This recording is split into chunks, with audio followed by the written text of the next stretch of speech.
Hoy vamos a estar hablando sobre el tema de las finanzas. Les había hecho ya un video donde les estaba contando que una de las consultas frecuentes es la ansiedad alrededor del tema económico, que no alcanza el dinero, que hay deudas, que si se va a poder pagar todo, que la inflación, bueno, una cantidad de factores que generan angustia y las personas cambian el sueño, el apetito, empiezan a tener taquicardias, gastritis, espasmos musculares, bruxismo, una cantidad de síntomas asociados a esa tensión como de no me va a alcanzar el dinero. Obvio, hay muchos factores que van a influir en eso, pero a veces hay factores muy sencillos que de pronto estamos omitiendo y yo veo mucho eso en mi consulta, que las personas a veces no tienen como ese manejo básico de las finanzas personales. Entonces, para eso, hoy nos va a acompañar Nicolás Flores.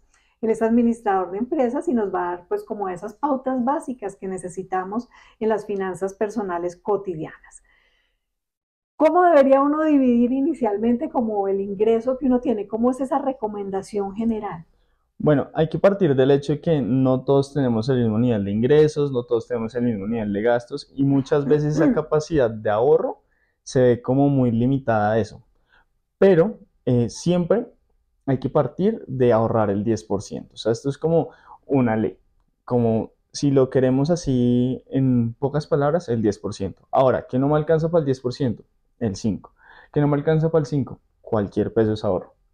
Partiendo de ese hecho, hay diferentes teorías, mucha gente dice que la distribución debe ser diferente, pero por lo general la idea es un 60-30-10. El 10 es lo que ahorro y no puedo tocar, o sea, con ese dinero no debo contar en la inmediatez. El 30 es para darme gustos y el 60 es para pagar mis obligaciones. Ahora bien, como decía, no todo el mundo tiene la misma capacidad de ahorro. Entonces, si para ustedes está que sus gastos son el 70% de sus ingresos, está bien, pero intenten ahorrar ese 10. Si definitivamente es imposible, lo que les decía, vamos reduciendo los porcentajes, pero lo ideal es que sea un 10%. Porque es que yo veo justamente uno de los momentos de colapso es que ese 30 que podría ser ese estándar como para las cosas extras adicionales a las necesidades, pongamos un ejemplo, un viaje. Entonces las personas, eh, pues a todos nos gusta, o a la mayoría nos gusta viajar y hacer cosas diferentes, y a veces se cambia ese porcentaje y se pasa entonces al 60% en el viaje y además con una cantidad de deudas a tarjeta de crédito. Yo creo que eso desbalancea cualquier economía. Así es, ¿no? Y es que yo he escuchado gente cercana o incluso conocidos o incluso en la calle que endeudarse para un viaje no es malo. Y en realidad no lo es, no lo es. Es el manejo que nosotros le demos. Igual que una tarjeta de crédito, mucha gente dice, no, es que una tarjeta de crédito es lo peor porque los intereses, y sí, los intereses son muy altos porque de hecho la tarjeta de crédito es el interés más alto que uno tiene en el mercado. ¿Por qué? Porque pues son compras inmediatas, es un crédito bajito, pero bajito en monto, pero con tasas altas por la inmediatez que representa.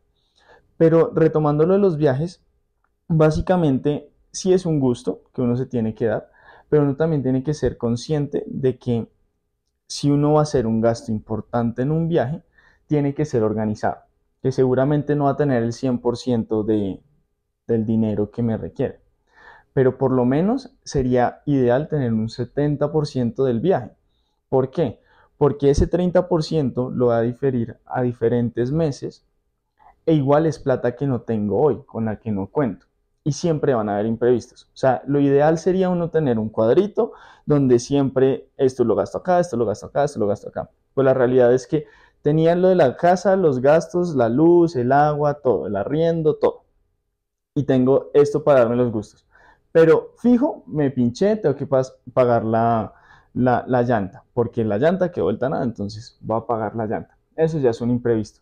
No, que se me enfermó el perro, otro imprevisto. Entonces, siempre van a haber esos imprevistos, unos más grandes que otros, o hay algunos meses donde vamos a estar más relajados.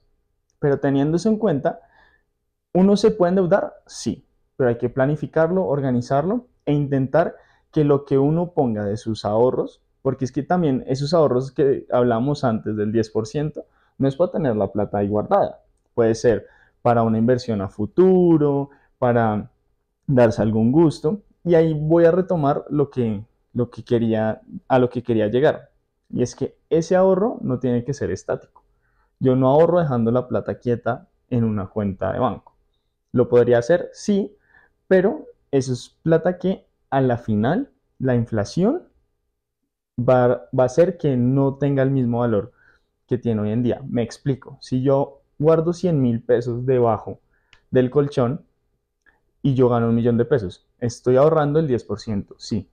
Pero cuando yo los vaya a usar dentro de 2 años, si antes me podría comprar, no sé, pongamos un número, 50 chocorramos de 2.000 pesos. Hoy por hoy no me podría comprar 50 chocorramos de 2.000 pesos, porque pues, o sea, va a incrementar el valor. Entonces ya no serían 50, sino 45 y eventualmente van a ser 40. Y eso también nos genera un estrés, lo cual no es necesario. Entonces, si invierto ese dinero, sería mucho mejor porque estoy ahorrando y estoy generando, así sea un porcentaje mínimo, sobre lo que ya estoy guardando para mí. Y yo creo que ahí es importante siempre como dejarse asesorar. Fíjense que a veces uno quiere sabérselas todas, ¿no? Entonces se automedica uno cuando le duele algo. Se daña algo en la casa y uno se cree que todas las puede reparar. Y aún más con todo el tema de las finanzas, a veces uno no sabe ni sacar un porcentaje y después se pega la enredada para poder cuadrar como todas las cifras. Uno siempre tiene cerca a alguien que sabe de este tema y puede uno preguntar que le ayuden cómo, primero, pues cómo manejar esos porcentajes y segundo también, qué cosas serían buenas para invertir, porque entonces, resumiendo un poco lo que estábamos diciendo, para poder tener una vida financiera personal más tranquila, más amable, pues hay que tratar de hacer ciertas distribuciones, respetar esas distribuciones, planear muy bien los gastos y en especial esos extras que estábamos hablando que se da uno por gusto, planearlos muy bien y a veces darle el tiempito a la espera, ¿no? Porque a veces uno quisiera hacerlo ya esa inversión, pero pues si todavía no tengo ese 70% que tú decías que debe tener, por ejemplo, en el ejemplo del viaje, si yo no, todavía no puedo pagar ese 70% todavía, pues espero un poquito y seguramente más adelante lo puedo hacer más holgada y que no me quede sino la deuda de ese 30%. Entonces, también la capacidad de espera va a tener que ver con esto.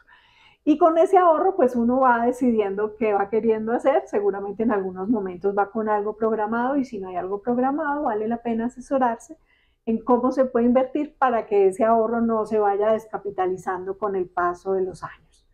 Espero pues que esta información nos dé como unas lucecitas de ese manejo financiero personal.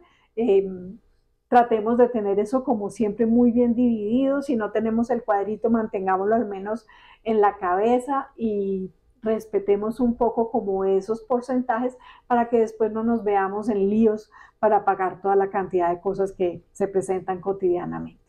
Soy Vicky Pérez, médico psiquiatra. Espero que tengas un lindo día en armonía. Muchas gracias, Nico. No olvides suscribirte a mi canal.